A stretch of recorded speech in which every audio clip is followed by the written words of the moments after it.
of these that would have been in the media, I think I should say all of them, I think, would have been in the media already, because you all would have taken photographs somewhere or the other in Kingston.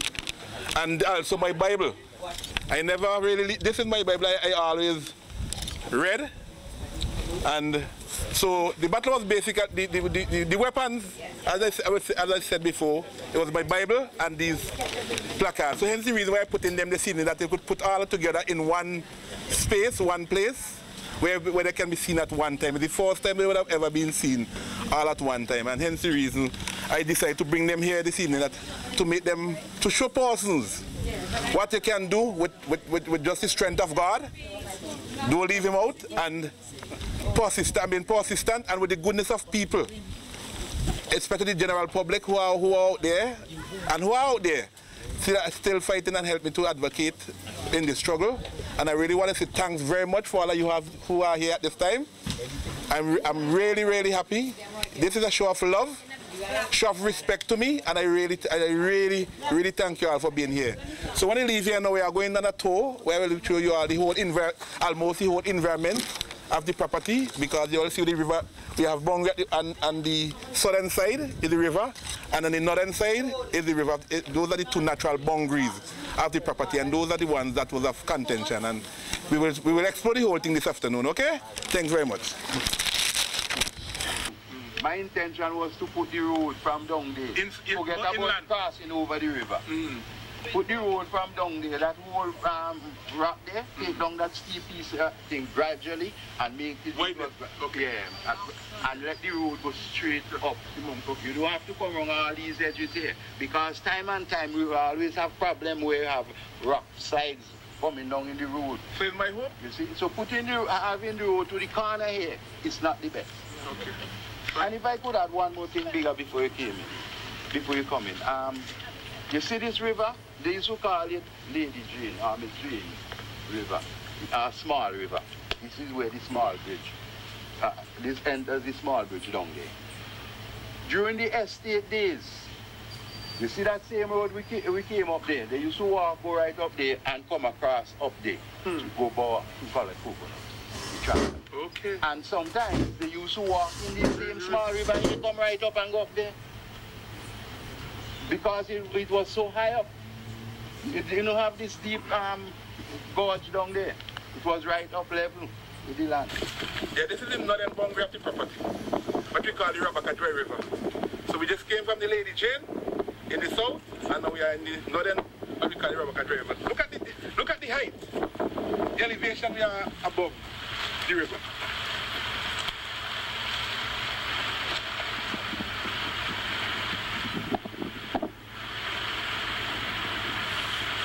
The main contention is? Well, the main contention on this side is said that I was operating so close to the river that the machinery can collapse, the soil can collapse under the weight of the machinery. And this is why I brought you all to this side to show you all. When we were cutting this, when we were mining, we always leave a buffer. That my operator was instructed not to go to always leave a 15-foot buffer between the river, 50 feet, yeah, between the river and our property. What happened? You might see that there's about 5 or 6 feet remaining there now. What happened? When the government is mining below down there now, they tend to mine so close when they mine the river. They cause systematic landslide all the time. You see what I mean? So this part that we see here back 2013, when we had that big flood in the north of the country, that big gorge and everything you wanted to do. But what we used to do to ensure that the didn't get too far, we used to use these boats, and you can see the boulders are still there.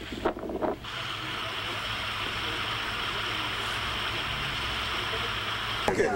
In 2007, Baker Trucking hired me to do an impact assessment, an environmental impact assessment in terms of setting up this mining operation and block mining company associated with it. At At the time we did the assessment, and it was discovered that there was an adequate amount of aggregates. There was a lot of opportunity for development in the country that needed this material. In preparing the assessment, I looked at the challenges it would face in terms of access. I looked at the issue of safety for people. I looked at the use of material. And in the impact assessment, there were a number of guidelines provided for it.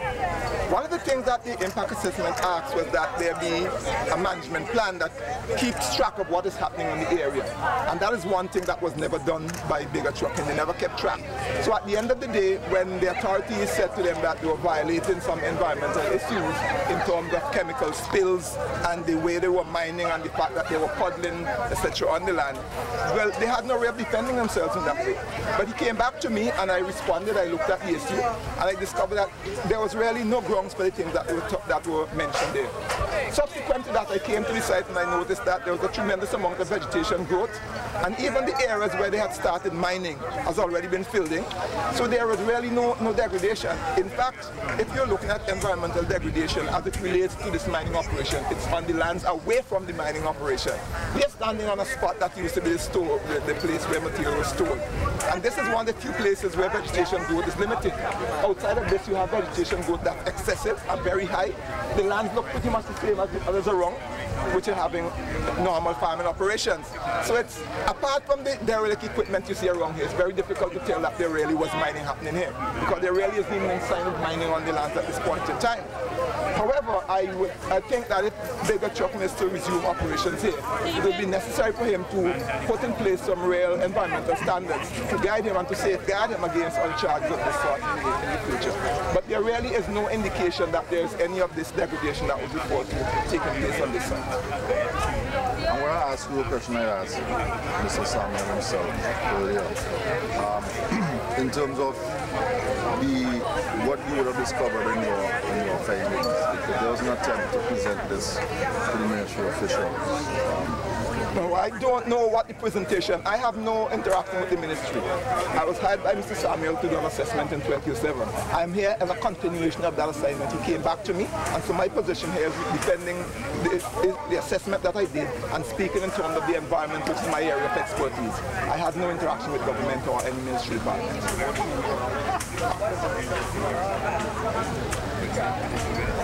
Any other issues? Now if you look around, you can see the vegetation growth for yourself and realize there really was no real degradation done here in terms of mining, in terms of destruction of the landscape. If you look on the other side, on the other hand, over on the Rabacca side, you'll see how low that land is below this land. If you look on the Lady Jane side, you'll see there's really no degradation, no erosion, no mining on that side. In fact, the vegetation growth is all the way down into the river from the side of the land. So there really is no issue that this land has been managed badly or contrary to the impact assessment out.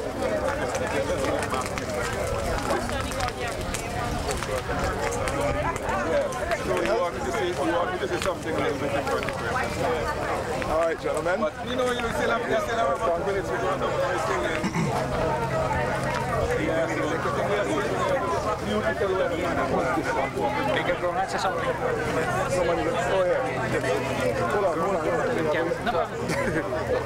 Well, come in there.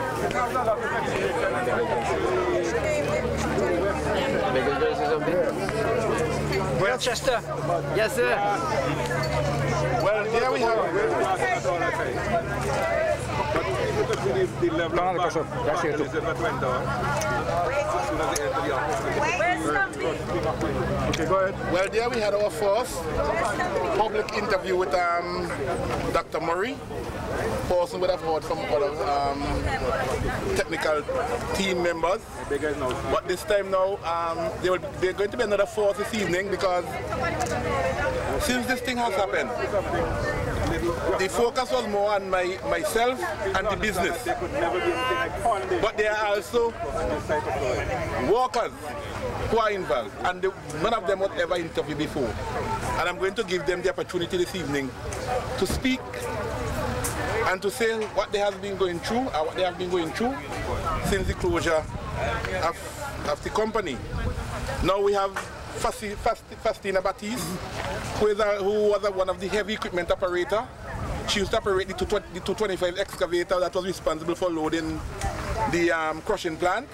A lady And the second lady that our company has trained. Yeah, second lady.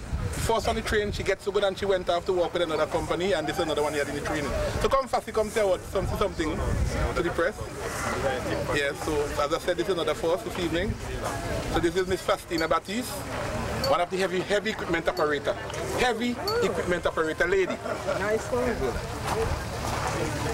For beauty pattern. My name is Faustina Baptiste. I work with Bigger Trucking for the past 4 years.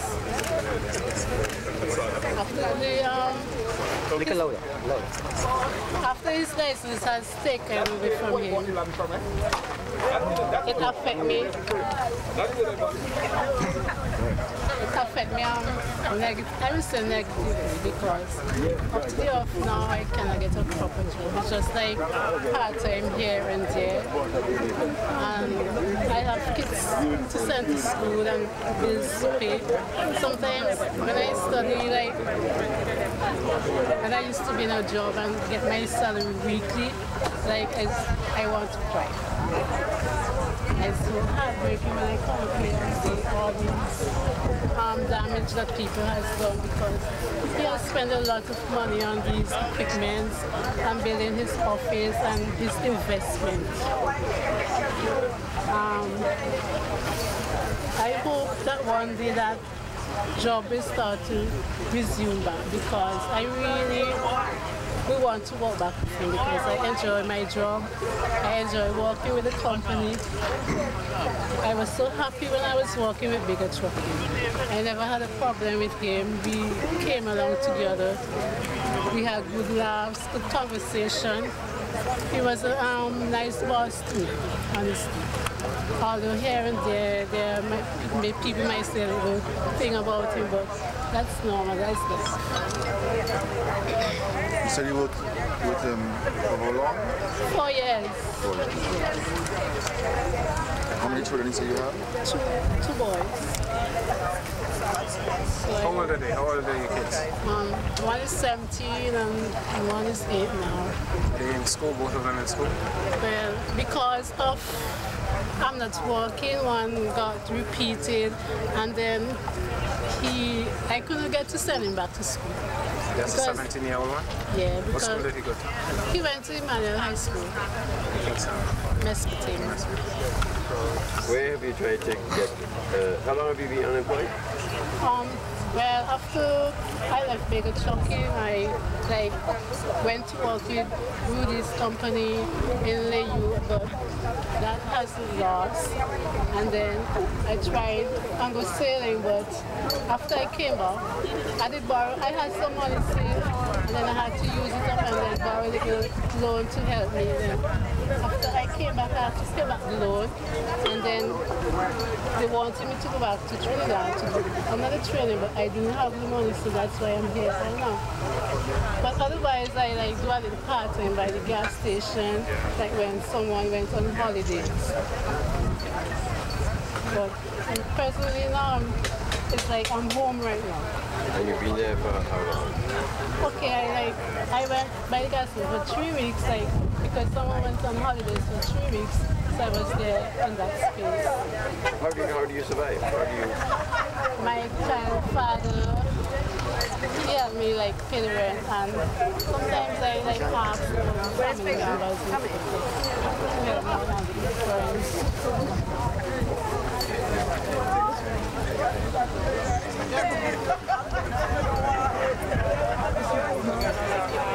Relax, and you look too tense. We are big operators, you know. You have to be, careful with the guys. Are you getting a job at the airport project? I sent in an application, but I didn't get a call. When did you send that in? After I left Bigger Trucking. So that was what year? I can't remember exactly the year, but after they took away his license, operations. You didn't get a reply? No.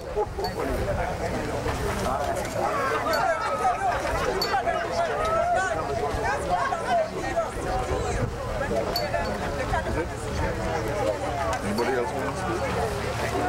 Thank you very much. Thank you. to give you an interview. Don't want to interview. All right. But Rochelle, come Rochelle. Now Rochelle has been working, most of her working life with bigger trucking.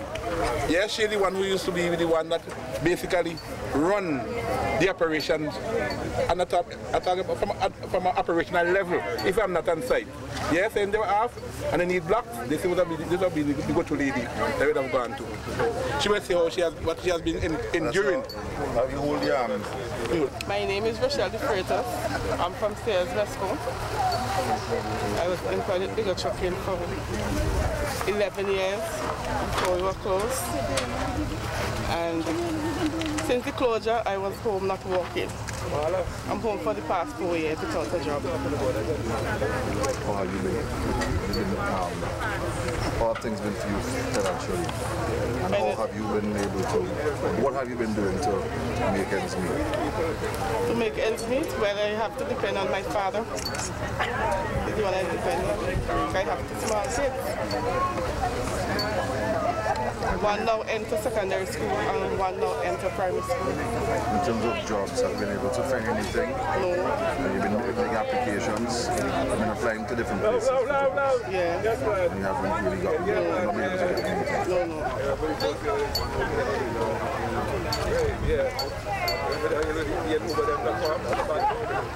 What would have been those places Basically, I try a lot. I ask around. I just ask people to help me to look for jobs. I was home all the time. And I'm not feeling very well today. I'm sick, but I have to make it my business to be out there because I'm really glad that we get back the license so that I can be employed once again. That's all I have to say.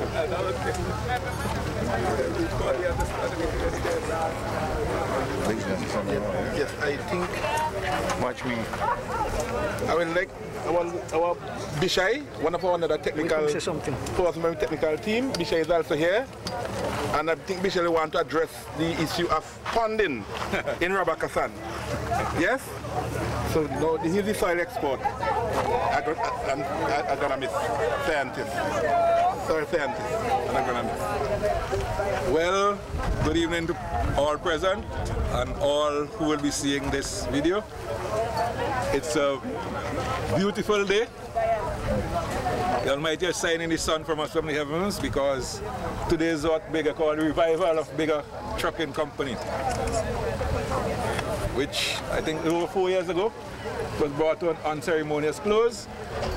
And one of the reasons, the technical reasons, they said because he was causing environmental damage, including ponding, which means that if rain was to come now, all of us would have to put on some swimming clothes because a pond of water will form here. But you could see if you throw a glass of water here, it wouldn't last 3 minutes on the soil. That's the nature of it, okay?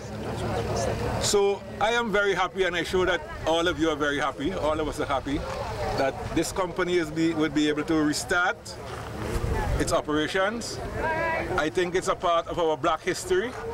So we should note this day today as a part of the black history in St. Vincent. All of us who stood up with Bigger over the years are a part of this history.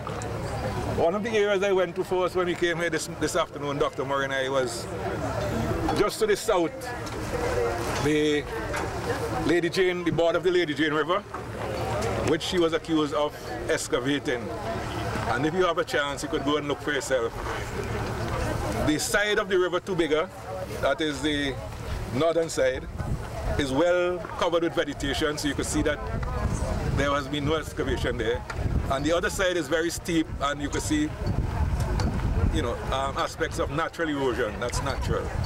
And the riverbed right now is filled with sediment that came down from the river over the couple of months. There's no water flowing there now because, you know, it's a dry river, and the water will disappear underground for several months until the gravity returns late in spring until they come to the surface. That's the nature of the river, right? So you could see that all the technical things he was accused of were not so. So we are glad that a victory has come.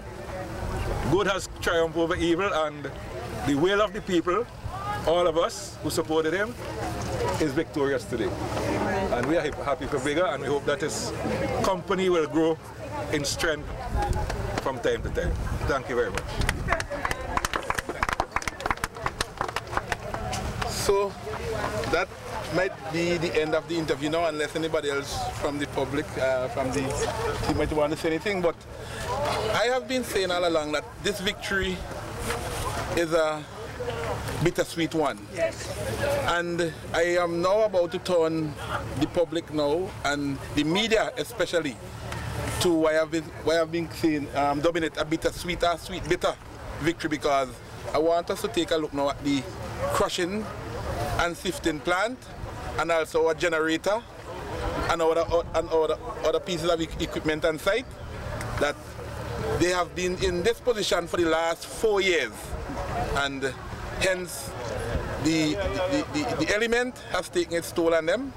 People also has done a tremendous job in wrecking them, and I just want you all to see the bitter part of this evening ceremony here. Okay, so I want to take. I have a question for you. Yes, Dr. Murray said that based on the environmental assessment study, that you were supposed to take certain steps, and you did not take those steps. Why is it that you did not take? The step that he is speaking about is keeping of a log. That is what he really is speaking about, of a logbook.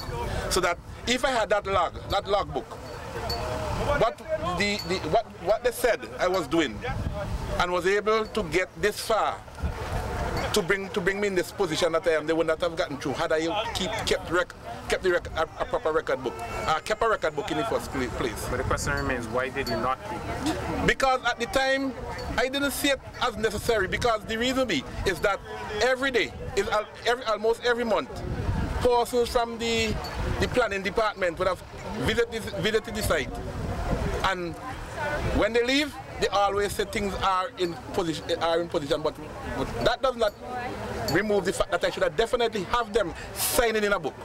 That same thing that they used to say to me directly, I should have let them sign it in a book. But as I say, we are now going on, we are now restarting, but you can rest assured this time I'll be using the service of Dr. Murray more often to ensure that something like this never happen again. How do you feel about the fact that the government is telling you now that you don't need a license to do what you're doing on YouTube? That, to be honest with you, I don't even know how to answer that question, because it took the government 4 years, yes? After they closed me down, 4 years, to now figure out that I doesn't really need a quarry license, because what we are doing out here is not really quarrying in its true sense. Because as you could see, what we have going on out here is actual sand and gravel. You're going to find a few boulders here and there during the time of mining, but we do not use explosive. And according to the quarry laws of Simmons and the Guandines, you will be categorized as a quarry because you are using explosive, and you have to. And if you are using explosive, there are certain things that has to be done on site. One, you have to build a magazine. And what is a magazine? A magazine is a building, really. The roof is concrete, the four walls is concrete, the floor is concrete, and the door is made from heavy steel metal. The reason that it has to be hard to penetrate by persons when to steal your explosive, that they can go and use them to do damage. So then you have to have a license too, as a person who is blasting. So then because of the nature of our material here, we have never did it before, and we'll never need to use explosive. Do you think that it's a failure on the part of your legal team that after 4 years the government can come to you and say, look, according to the law, you don't even need a license to do what you're doing? I would not say my legal team has failed. No. My legal team, for me, I believe to myself I have been given the best legal advice, because it was always our intention never to really take this matter to court, because even my brother, who works at IMF, senior director at IMF now, very high in IMF, came on site right here. When he saw what happened, he said, we're not going to take this matter to court. Let me try to see if we could get it rectified, because all of us thought that this would have been resolved in about 6 months. We never knew we were going to take 4 years. So for me, the reason why we haven't gone to court with the issue and the legal team advised me the way they did is because we wanted to leave the door open to get it resolved in the quickest possible time, which is 4 years. My question is not why they